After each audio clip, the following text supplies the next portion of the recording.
We would like to acknowledge the Yuggera people and the Turrbal people as the traditional custodians of Meanjin, the lands on which we record this podcast today. We pay our respects to elders past, present and emerging. Always was, always will be, Aboriginal land.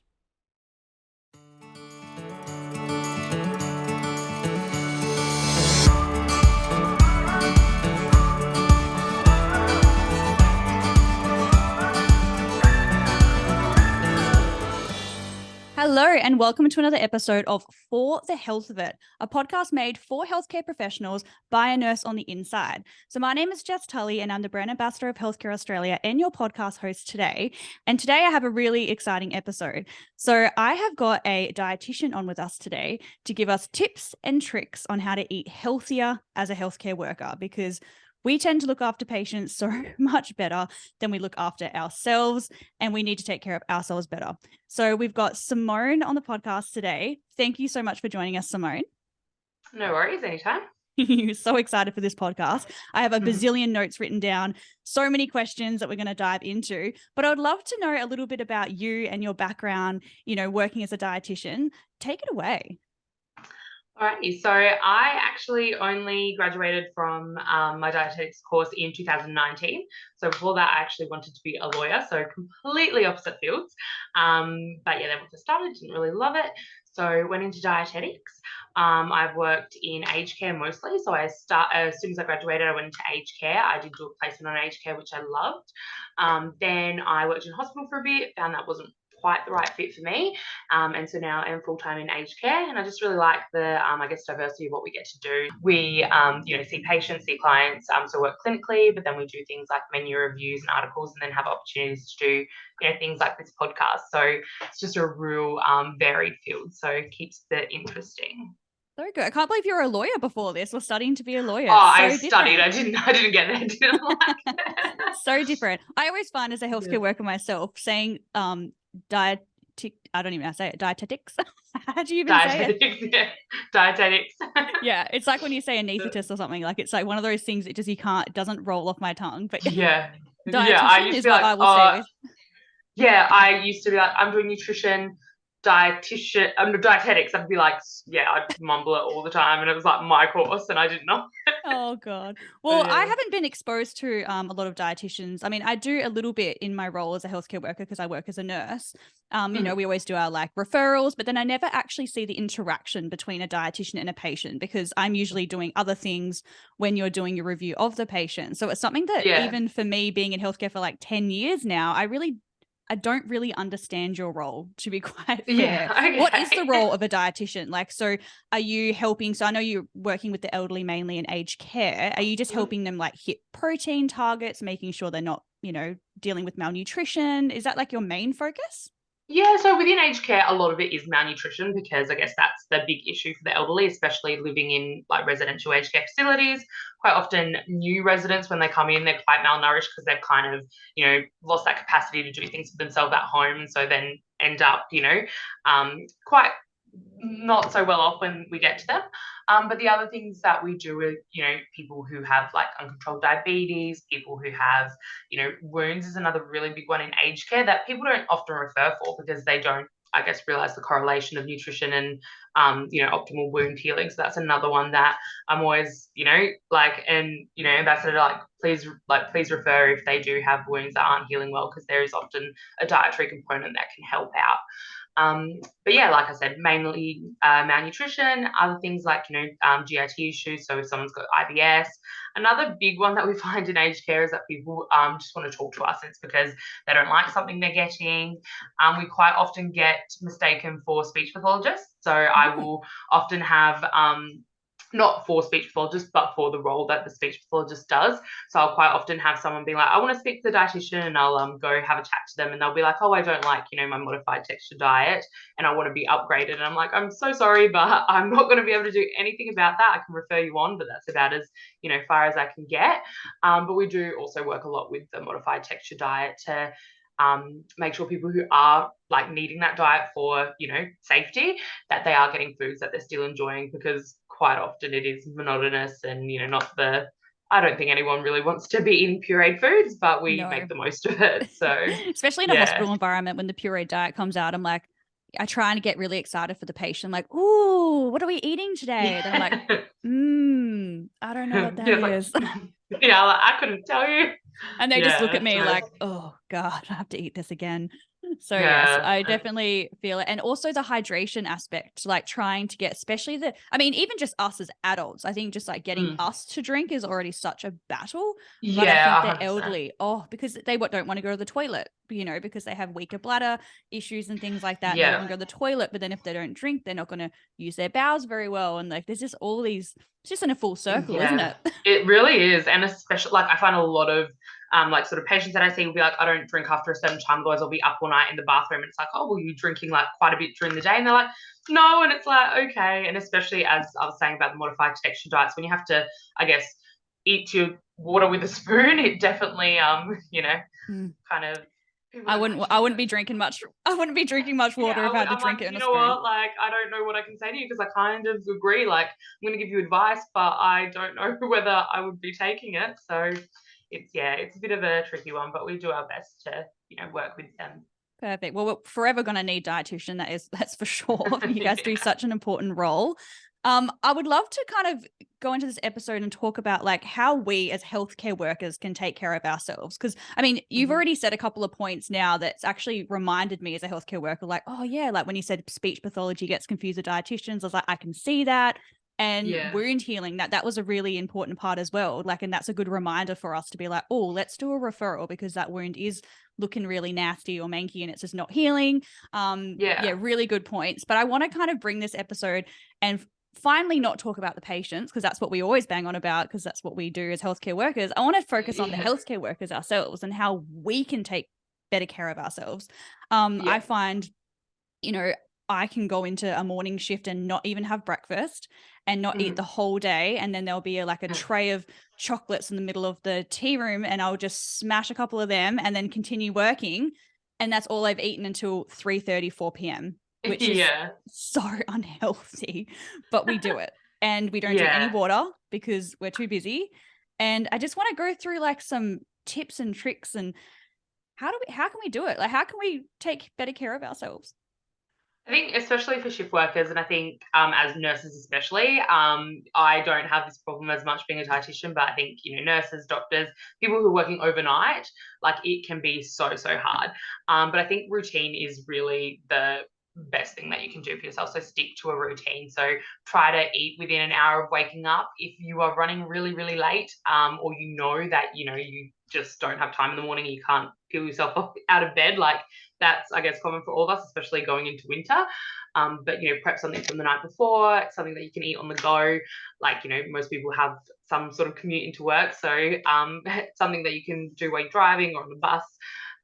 Just so that you have something in your stomach, and then trying to eat every 3 to 4 hours after that. So when you have a break, make the most of it and have some sort of meal. It'll stop you from then being like, I'm so hungry. And then when you finish your shift at 3:30 or whatever time you finish your shift, just eating everything in sight and then, just kind of binging on everything. Because I know I'll do that if I have a day where I'm just busy and just haven't got around to eating. Then I get home and it's like, nothing is safe. I will eat anything and everything. And yeah, so I think keeping to a routine, and it'll also stop if you don't have breakfast. Then exactly right. There's often in hospitals things like vending machines, cafeterias. People bring chocolates in. There's always a birthday that there's a cake, or there's something around, and you're likely to just kind of hoover into that rather than actually getting in what you need. It's so true. And it's so funny because when you work in healthcare, like we don't bring in healthy snacks at all. Like it's always No. cakes and chocolates because it's either someone's birthday, like someone's going on holiday or someone's a really good baker or hospital guests or patients will bring in, gifts, which is chocolates. And Yeah. it's just you're surrounded by this stuff. And if you're like Yeah. so hungry, you just go for it. And I feel Yeah. if I do go through a shift and I haven't eaten properly, by the time I do eat, that sluggish feeling is absolutely Yeah. terrible. And I know that it's because I haven't been eating properly and I haven't been eating like every couple of hours. Do you Yeah. have any like good like breakfast recommendations that are good for like a shift worker? Yeah, so if you, like I said, if you're kind of time poor, things like making like overnight oats from the night before that you can like take in a little like container or jar, quite quick to eat, good source of, if you put like yogurt, milk, good source of carbohydrate and protein. So that's a really good thing. You can add like, know a lot of people kind of get bored with the same flavor over and over, but there's so many different varieties. Like Google overnight oats and you will have like 20 million different, varieties. So you can add like lots of different fruits. People add things like, chia seeds or peanut butter. So things to, make it a bit fun and not feel like you're just eating oats every day. Yeah. The other thing is, like wraps that you can take on the go, sandwiches, even like a toasty is completely fine. Like use whole grain bread, kind of low fat cheese, add some sort of protein in there. Yeah. Anything like that is perfect. And it's something that you can literally eat as you're driving, or like, not that I recommend eating while you're driving, but it's something that you can like really eat on the go, and it's quite quick. And if you are that time poor, you can kind of make your toasty the night before and then just toast it in the morning, and it's as you're getting dressed or anything. So good. Yeah. Love it. I used to have like a lot of because I do get in phases. Sometimes I'm really amazing and really good, and then sometimes I'm just slack, which we all are. Yeah, but I love 100%. doing I love doing mini wraps and then getting boiled eggs and cutting them up and then putting egg into a little mini wrap because it actually just fits in one hand and you can just go and perfect, and you're just like eating it as you and then you're getting some egg so, in you, protein, keeps you fuller for longer.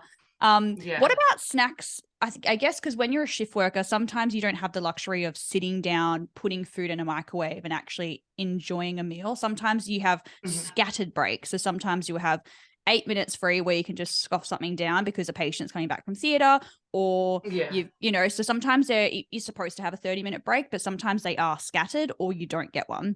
Do you have any like, I guess, like meal recommendations that are good that you can just kind of grab and throw into your mouth that it's easy to prep and just like easy to go for? Yeah. So again, something like a wrap or a sandwich is pretty easy, quite quick. The other thing would be like things like, a tin of tuna on like crackers or rice cakes. Things like they have in like Coles and Woolies, the like little tins of like tuna and bean mixes. So something like that. You really don't have time. Anything kind of that, exactly like you said before, some like boiled eggs. Sometimes, as bad as it sounds, it's like whatever you can get in. So if you only have a few minutes and you really are unprepared, something like a yogurt and some fruit, not obviously the best lunch, but at least it's, something that's got, your carbohydrates, it's got your protein, sort of something that will keep you going until you have that time to have a better meal, I guess. Yeah. I actually put now, because I've got a little lunchbox, and I actually put a little frozen pack in there, like a little ice pack, because I always forget to put my food into the fridge from my lunchbox because I get distracted talking and I just want to, start work. So then I know that when I'm like wanting to eat, I'm like, usually I get it and I'm like, oh no, now my yogurt's all hot and disgusting, and then I don't want to eat it. I don't want to be. So it's like a good backup to be like, oh no, it's still nice and cold. It is okay. And like those bean mixes you were talking about, there's like a chickpea brand that I've seen. It's like in Coles and Woolworths, and they're like flavored with like olive oil, garlic, and stuff like that. They're yum. Yeah, they're actually really good, and like, so they're a good option as well, especially if especially for vegetarians or someone who's not a fan of fish. I find that those are probably better alternatives because I know you can get sort of like chicken and things like that in a can, but personally I don't particularly like that. It kind of creeps me out a little bit, chicken in a can. Like it's not, I've had people sort of say, oh, have you tried it? And I was like, okay, I've got to go buy it. I've got to go see what this is about, and it's it's not something that I would eat. Like, each to their own. Everyone likes what they like. I don't judge what anyone's eating. But I probably wouldn't. So I think the chickpea one is still really tasty. It doesn't kind of compromise this sort of quality. Like I find the chicken doesn't really have that same quality as like proper chicken. Whereas chickpeas obviously hold really well. Quite similarly, like tuna's fine in a can. So true. While we're on the topic of like, I guess, choosing canned food and things like this, we touched on when we were talking about this podcast and getting it all organized is the Yuka app, and it's called YUKA. That app was a life changer for me. Yeah. How do you use it personally yourself as well? I don't use it too much. I tend to be a little bit from what I've learned at uni. I kind of just read the back of packages. Yes. So one of those things, and I like to always. I'm one of those people who's always likes to pick out and be like, "Ha, they got that wrong" or whatever. So I'm just a bit annoying. Um, but no, I think it's a really really great app, and I think the important thing to note with any of I genuinely think it's fantastic. I've downloaded it and kind of seen what it's about, and it's great. But I think what people kind of get caught up in is that they'll be like, oh, I feel like cake, or I want something, sort of naughty, and they'll then go and scan all these cakes trying to find the best one. And I think it's something that so many people have actually told me. They're like, oh, but so and so app said that this was a great cake, and I'm like, yeah, but it's still cake. If you want cake, go get a good quality cake, enjoy it, just eat the cake rather than trying to find a healthy cake that you can binge on. It's like, no, Yeah. just go eat a nice piece of cake. So I think that app's really great for looking at things like cereals, because there's so many cereals on the market that and so many that have all these health benefits listed, and then you look at it and it's like it's full of sugar, it's full of this, that, and the other. Yeah. So I think it's a really good app to compare healthy foods. Yeah. So look for good breads, good cereals, but not necessarily to look for kind of those sweeter foods. The other thing is that I find that so an example that I have was that a particular brownie brand of no shoe came up as an excellent choice, but then a yogurt actually came up as a poor choice. So it's take everything with a bit of a kind of pinch of salt, and use your common knowledge. Obviously a yogurt is going to be healthier than a brownie, so things Yeah. like that. But I do really like the app, and I do think it definitely has its place as long as you use it sort of with that common sense aspect of it. Yeah, I totally agree. So Yeah. if the listeners don't know what we're talking about, Yuka is an app. And I was having a look online to make sure I was saying the right terminology, but it looks at 3 objective criteria. So it looks at the nutritional quality, the presence of additives, and also the organic aspect of it. So when something has a barcode, you can scan it and it will grade it as bad, good, excellent, or poor. There's 4 categories. And obviously when it's red, it's quite bad, and it actually highlights the additives in red. So some of them are hazardous, and then you look at the additives in it. But I know personally myself, I turn the packaging over and I look at the back, but we're only really looking at the fat and the sugar and the protein aspect of it. And we don't actually look at the ingredient list, because I wouldn't know what any of those ingredients are. Something might sound like a really bad ingredient to me, but it actually is a good ingredient, because I don't have that knowledge at all. Yeah. Even being a healthcare worker, I don't have that knowledge. And I found this app was really great in terms of bread and stuff. So, you can scan some breads and it will highlight, this has a lot more sugar in it. This has a lot more preservatives and additives in it, where this bread is excellent and has all these extra positives about it. So yeah, just in terms of choosing better quality products, it's really helped me, because some of my products in the fridge, for example, tomato sauce, we just think, oh yeah, just grab a tomato sauce. We're very Australian, love tomato sauce, right? But then some brands you scan and they are packed full of sugar and additives. And then there are other brands that are just a lot healthier for you, a lot better for the body. So it's just about swapping those brands to have better quality products. So I loved it. I threw everything in my house that wasn't a green Yucca product. Yeah, fair enough. And it's so true, because there is generally I kind of say with ingredients lists, if there's lots of, I think things like bread and things like any sort of packaged good, there's always going to be sort of something that is I guess a emulsifier or something that you're not going to know exactly. But if the list is as long as your arm, then it's okay, and if it's a lot of ingredients that you just have no clue what they are, usually it's okay, there's going to be additives in this isn't going to be great. But exactly right, so many of the words, even me, I'll look at them and I'm like, some of them I know, and some of them I have no idea. That could be rat poison for all I know. I have no clue.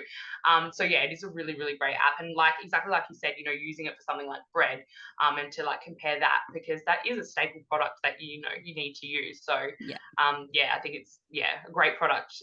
Like I said, as long as you use it for me. for that sort of reason. Yeah. I know you mentioned something, because I was talking to you about diet diaries, and you were talking about one called the Easy Diet Diary. Could you tell us a little bit about that? Yeah, so Easy Diet Diary is based on the database, which is FoodWorks, which we use to analyze recipes if we're analyzing something for a menu or whatever it might be. So it does use I guess credible information. There are lots and lots of food diaries out there, but I think this one is really good because, like I said, it is from a like well-known database, whereas things like MyFitnessPal or like those types, anyone can kind of add their own and it can kind of come up. So I think, again, like any of them will work, and it's what people prefer to use. And again, just kind of using that like bit of common sense. If you see, I think I was on MyFitnessPal once and it was like a Big Mac had, I don't know, like 5 calories or something. And it's like, okay, that's obviously, you Who's put use that common in? sense. You go, you're like, I don't think that's right. And then I think it was because the default was like by gram or something. Right. So it's like, just use, that bit of common sense, but so I think like any of them will work. But like I said, Easy Diet Diary is a really, really good one. Yeah. Really easy to use. You can kind of it's an app. So you just kind of click on, like, search whatever you want to add into your food, and it's got a really big list of kind of generic products. So Okay. if you don't know exactly, if you say buy a barbecue chicken and you're not really sure about it, like it's got a lot of, and yeah, it's got like a lot of options for like, is it grilled, is it like did you keep the skin on, like all of that sort of stuff. So you Oh, can okay. add Yeah. it in quite easily. The other good thing is that it does have the sort of gram measurements, but obviously we don't weigh every single thing we eat. So it's got sort of things like cups, so then you can kind of go, okay, yeah, I had about half a cup or whatever it is. And so really good app. And the other thing is that you can, if you are seeing a dietitian, you can send it to the dietitian for them to then download and kind of Oh, use that's it as a handy. report. So yeah, so good for if you are seeing a dietitian, but also great for personal use. Yeah. But I guess the thing is, and the message we kind of want to drive across, is that you don't need to be keeping a food diary forever. Like, I think it is that then dangerous one that then you become obsessed with it and you end up, kind of counting every single calorie. And it doesn't need to be like that.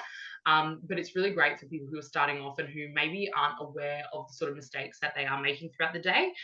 That's kind of hindering their progress, or like, like, I'm really hungry after lunch. I wonder why that is. And they realize that, their lunch has like no protein, no carbohydrate. And you go, okay, that's probably sort of why. Because I think, like we were talking about before, people are quite health conscious and they do want to do what's best for their health, but there is so much misinformation about there. So you see someone, they're like, oh, I'm trying to eat healthy, and they're like, I just had a salad for lunch. And it's like, oh, great, what was in your salad?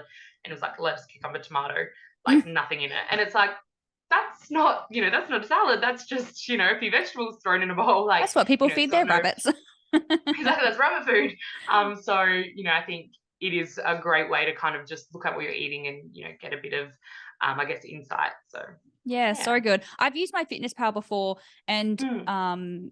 I was trying to track, what I was eating during the day, but it wasn't a calorie focus at all. But there's a Yeah. nutrient section. So you eat everything Yeah. throughout the day, and then you click on nutrients, and it tells you like things that you're missing out on, such as, potassium and sodium and all that stuff. And I was Yeah. lacking a lot. Like, I was like, oh my God, I'm not hitting protein targets, sodium targets, potassium targets. Like, and it just makes you a little bit more aware. And I was like Googling like foods with more potassium and foods with more this, and just like being a bit more, I guess, conscious of like adding things to my plate. Like, I'm going to add, Yeah. a handful of spinach to this because I want more of, those nutrients. So yeah, definitely not forever, but it's really cool to track it just for a Yeah. couple of days, just to kind of be a bit Yeah, more exactly. mindful. As you said, yeah, it makes you that mindful, and then you're like, okay, I know that these are the foods that I should be adding in. And then once you've done it for a while, you're like, I know that, after you've tracked for a while, and once you kind of become a bit more aware of the foods that contain those nutrients, like, you're like, okay, I ate whatever, you kind of remember what you eat, and Yeah. you go, Yeah. You okay, do yeah, remember. I definitely wouldn't have hit that, or like, yeah, I did well today, I would have. So like, and you don't necessarily need to write it all down. You're going to know sort of off the top of your head. So But agree. yeah, Yeah. great It's so to good to be identify. just conscious of it as well. So I really, Yeah. I'm a big fan of it. I would love to dive Yeah. into hydration, because nurses are terrible at this. So terrible. Yeah. I try and get into the routine of having 500 mils before shift, because I know that Mm. during shift I'm going to be terrible, but I still bring a water Yeah. bottle to shift and make sure I sip it throughout the day. But Yeah. it just depends what kind of area that you work in, whether you're an allied health worker, whether you are a doctor, whether you are NDIS, caring for others and you don't have time. I know it's Yeah. tricky, but is there any tricks that you know of to, I don't know, I guess, be better with your hydration? I honestly struggle with this as well. I'm often like, when I'm on site, I always forget my water bottle in the car, or like it's, it's just something that I don't think of. Especially I found, and this sounds so ridiculous, but when you're wearing a mask, like you get more thirsty, but for some reason it's like, I'm just not going to take the mask off to drink. Yeah. And whether that's like sort of some type, like especially the beginning of COVID, it was something that, because I guess there was so much like hysteria that you do not want to get COVID, and your insights, which, are exposed, you're like, I don't want to take this mask off. I'm going to go, 8 hours without putting a thing in my mouth because I'm not taking my mask off. Yeah. And I guess it's, settled down now, but it has got a lot of people into bad habits that they, kind of have stopped drinking.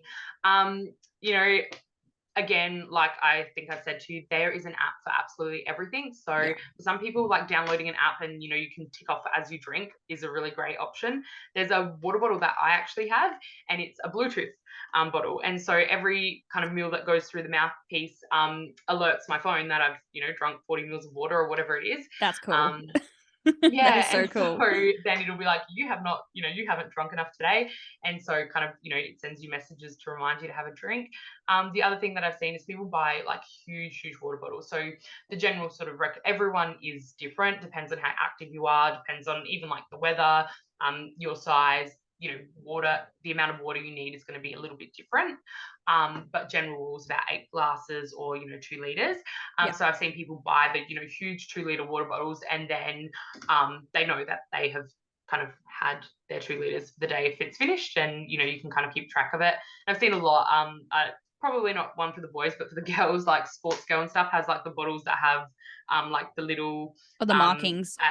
The markings that say, like, you're doing really well, like keep going, keep drinking your water. So good. Things like that. Yeah, great tips. Great tips. I try to have a liter before lunch, like in my head. I'm like a liter before lunch. And when I look at the clock and it's 12 and I look at my bottle and there's only 200 mils out of it, I'm like, okay, I am way behind today. So that's kind of like how I've always put it in my head, like a liter by lunch, and then from lunch to dinner time, another liter. And then I know, and I bring a 1 liter bottle with me so I can track the 1 liter. So that's how I've been doing it for years. And I have good days and bad days, like we all do. But I did have, and this is what I was telling you before, is I have this hilarious like reminder to tell people to drink water. And it is actually quite disgusting, but it's good because it shocks people, because they're like, oh, yuck. So I go, imagine your toilet. And imagine if you use the toilet all day to do poos and wees, but you do not flush the entire day. All right. You're doing poos, wees, no flushing the entire day. By the end of the day, that toilet is disgusting, right? You don't want to go near it. Pretty gross. No. The flushing aspect of flushing a toilet is us actually hydrating our bodies. So if we are not hydrating our bodies and putting, water into our mouth and drinking it, we are therefore not flushing our bodies. So we are doing exactly what is in that toilet. We're having toxic buildup, just constantly going, and it's disgusting, right? But if we're not flushing out our body, you do. If you don't flush out your bodies, your kidneys, your liver, your intestines, all that, we're not filtering it. We're not flushing it. So it's the same aspect, the same concept as not flushing a toilet. Yeah. I've never thought of it in that way, but I will definitely drink my water today now that I'm going to have that. And I tell people, and I go, are you a dirty toilet today? I want you to drink more water.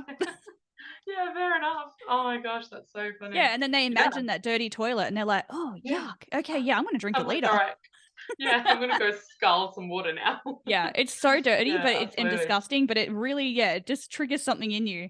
And when I tell people that, they're like, God, that's really stayed with me forever now. Yeah, I honestly think that will stay with me forever. So thank you. I will be drinking more water. You'll shock some patients with that one, and then they'll drink more water. Yeah, exactly. Oh, this is so good. Absolutely. This has been actually such an educational episode. I've had an absolute ball. Is there any other tips and tricks that you can think of that we didn't cover? Yeah, fad diets. I think, like I said to you before, I think we've come a long way in that I don't see people coming in or people talking to me about, eating nothing but cabbage anymore. So I think, we have come a long way, but there is still that aspect that every couple of years there's, I guess, a trend on the way to eat. So whether it is, eating keto, or there was paleo a few years ago, or people, decided that they were unnecessarily cutting out gluten, or, just anything like that. It's like any type of, diet that is going to make you cut out full food groups, unless there is a condition. So like I said, with, gluten, if you're celiac, obviously you're cutting out gluten. Yeah. But, if there's no actual reason behind it, if you're, kind of healthy, you're functioning fine, any diet that is going to get you to cut out a certain food group and then gorge on another one, or, skip meals altogether, is something that is not ideal, and it's not, the sort of healthy. Like, I think people, as I said, like, try to do the best for their health and try to, eat well, and they just get confused with so much information out there and so much being bombarded at them. But it is quite simple. Most people might be aware of the Australian Guide to Healthy Eating, and so it is just 5 food groups and then a group of sort of other foods, which is like sometimes foods, things you might have like once a week or, every now and then. So as long as you're eating sort of from the core food groups and eating like, the healthier varieties. So for example, sort of like in the grain food group is like bread, cereal, looking for whole grain breads, wholemeal, whole grain cereals, eating lots of fruit and vegetables. Try to eat things that, aren't in a packet necessarily. I think you're going to be doing a good job. So good. Oh, thank you so much for all these amazing tips and tricks. I think so many people are going to get so much from this episode. I cannot thank you enough. No problem. Sounds so good. Right. And everybody, I hope you enjoyed this episode. If you've got any questions, you can flick me a message on Instagram. But please give us a review on Spotify or Apple Podcasts and give me any feedback, and I can pass it on to Simone as well. So thank you so much again for joining us. No worries. No worries. Bye.